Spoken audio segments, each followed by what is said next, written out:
नमस्कार दोस्तों, रिन्यूएबल ज्ञान यूट्यूब चैनल पे आप सभी का स्वागत है। जब हम सोलर पावर प्लांट लगाने जाते हैं तो एक विशेष बात पर ध्यान रखनी होती है कि हमारे सोलर पावर प्लांट पे कोई शैडो ना। आज हम इस वीडियो के माध्यम से शैडो के बारे में जानकारी प्राप्त करेंगे।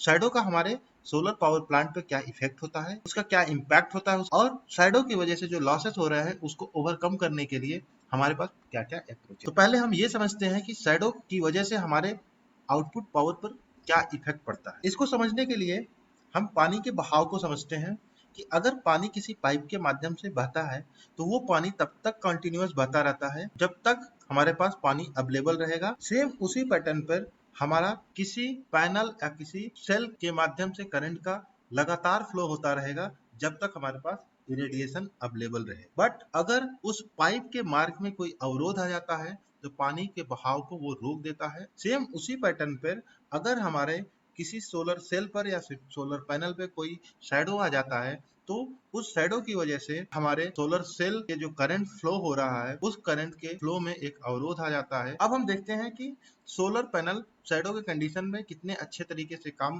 करता है और इसका क्या क्या इम्पैक्ट होता है।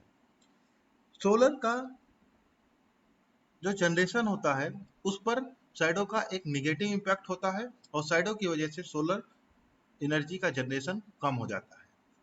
ये जो जनरेशन कम होता है, ये जो लॉस होता है शैडो की वजह से, ये लॉस उस शैडो वाले एरिया के डायरेक्टली प्रोपोर्शनल नहीं होता है। अगर हमारा किसी पैनल पे शैडो कम आता है फिर भी वो हमारे प्लांट के जनरेशन पे ज्यादा इफेक्ट डालता है। ये जो एनर्जी लॉस हो रहा है इस एनर्जी लॉस के अलावा भी हमारा एक और प्रॉब्लम शैडो क्रिएट करता है जो कि हॉट स्पॉट होता है। ये हॉट स्पॉट पैनल के परफॉर्मेंस को डैमेज कर सकता है और पैनल से जनरेशन होता है वो जनरेशन को कम कर देता है। इसकी वजह से हम जब भी सोलर पावर प्लांट लगाते हैं तो हम ऐसे एरिया को सेलेक्ट करते हैं जहां पर शैडो ना आए। अगर शैडो आ रहा है तो उसको जल्दी से जल्दी वहां से हटा दें। अब हम देखते हैं कि शैडो का हमारे सीरीज कनेक्शन पे क्या इफेक्ट होता है। इसको समझने के लिए हम एक एग्जांपल लेते हैं जिसमें हम 10 पैनल को आपस में सीरीज में कनेक्ट करते हैं।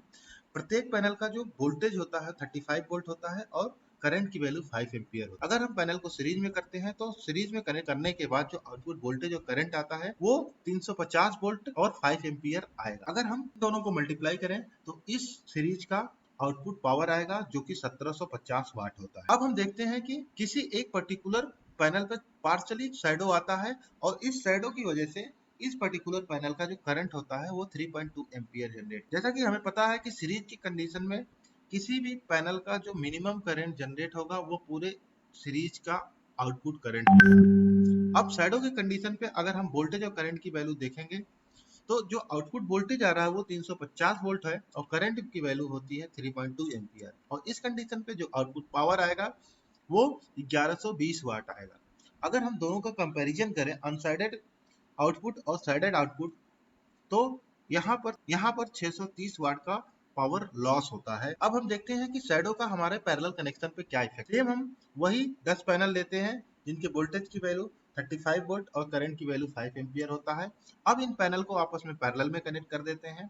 पैरेलल में कनेक्ट करने पे जो आउटपुट वोल्टेज आता है वो 35 वोल्ट होता है और करंट की वैल्यू 50 एम्पियर आती है। इस कंडीशन पे जो आउटपुट पावर आएगा वो 1750 वाट आएगा। अब हम देखते हैं कि किसी एक पैनल के ऊपर थोड़ा सा शैडो आता है। इस शैडो की वजह से इस पैनल का जो आउटपुट करंट है वो करंट की वैल्यू 3 एम्पियर हो जाती है। अब हम देखेंगे इन सारे पैनल का जो आउटपुट पावर आ रहा है वो कितना होगा। इसके लिए जो आउटपुट वोल्टेज है वो 35 वोल्ट होगा और करंट की वैल्यू 48 एम्पियर हो जाएगी। और अगर इन दोनों को मल्टीप्लाई करें तो शैडो के कंडीशन पे आउटपुट पावर 1680 वाट। अगर हम दोनों का कंपैरिजन करें साइडेड और अनसाइडेड पावर का पैरेलल कंडीशन में तो यहाँ पर शैडो की वजह से 70 वाट का पावर लॉस। पैरेलल और सीरीज कनेक्शन पे शैडो का क्या इफेक्ट होगा वो हम देख रहे हैं कि शैडो का सीरीज कनेक्शन पे ज्यादा इफेक्ट होता है कंपेयर टू पैरेलल कनेक्शन। ये तो रही बात हमारा शैडो की वजह से पावर पर क्या इफेक्ट पड़ता है।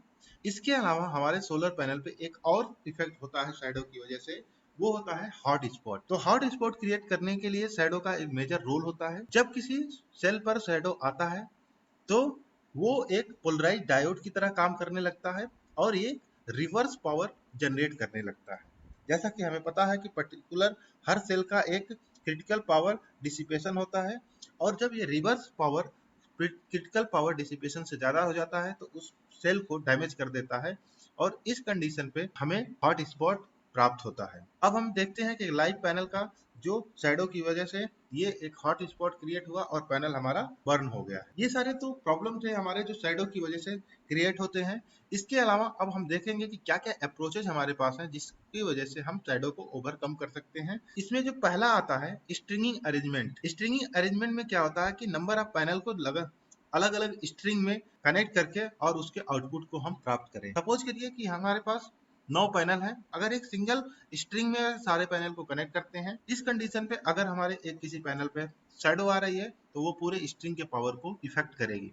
बट अगर दूसरे फिगर में हम देखेंगे कि वही 9 पैनल 3-3 के सीरीज बना के आपस में पैरेलल में कनेक्ट कर देते हैं। अब इस कंडीशन में अगर किसी एक पैनल पे शैडो आएगी तो वो केवल उसी स्ट्रिंग के पावर को इफेक्ट करेगा, बाकी दो स्ट्रिंग के पावर को इफेक्ट नहीं करेगा। दूसरा आता है बाईपास डायोड। जैसा कि हमें नाम से पता चल रहा है कि बाईपास किसी चीज को ये बाईपास कर सकता है।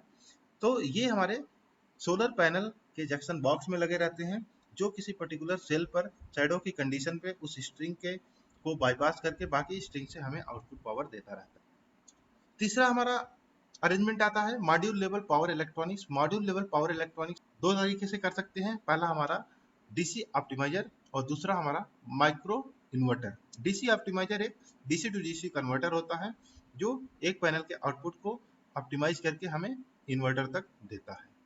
माइक्रो इन्वर्टर एक छोटा सा इन्वर्टर होता है जो पैनल के पीछे में लगा रहता है, जो पैनल से जनरेट डीसी पावर को एसी पावर में कन्वर्ट करके हमें डायरेक्ट एसी पावर सप्लाई करता है। सोलर और रिन्यूएबल एनर्जी से रिलेटेड जानकारी प्राप्त करने के हमारे इस चैनल पे बने रहिए। हमारे इस चैनल को लाइक करना, सब्सक्राइब करना और शेयर करना ना भूलें।